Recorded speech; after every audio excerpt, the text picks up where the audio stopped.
J'ai planté différentes sortes de tomates, j'ai planté des salades. Le basilic a malheureusement un peu souffert de de la météo ces jours, mais il y a du persil, il y a du thym. Et j'ai fait l'investissement de quelques plants de fraises pour la gourmandise. C'est un peu une découverte pour moi parce que j'ai pas eu de jardin dans la famille, que ce soit au niveau des parents, des grands-parents. Mais je trouvais intéressant avec des enfants de pouvoir faire ça. Pour eux, voilà, les carottes, ça se trouve en sachet, les haricots en barquette, etc. Et puis, de se rendre compte que voilà, les fruits et les légumes, ça pousse en pleine terre, ça prend du temps. Et puis qu'au lieu d'aller acheter des choses qui viennent de très très loin et qui ont été amenées par avion ou par bateau, on peut peut-être attendre que ce soit la saison et puis manger un petit peu plus local.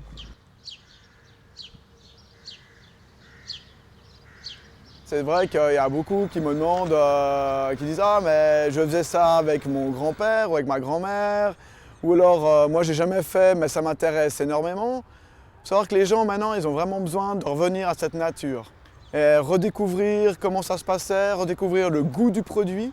Il y a des plantes qu'il faut mettre en planton, il y en a qu'il faut mettre à la graine directement, il y en a qu'il faut éclaircir, il y a des dates. Donc je leur explique un petit peu tout ça, je les suis durant en principe toute l'année.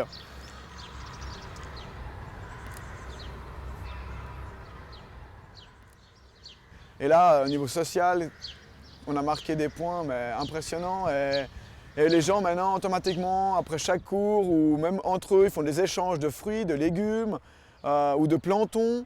Et puis à chaque fois, ils font des petites grillades, ils font un petit apéro sur place, ils font un buffet canadien avec leurs produits et tout. Donc non, au niveau social, c'est vraiment très fort.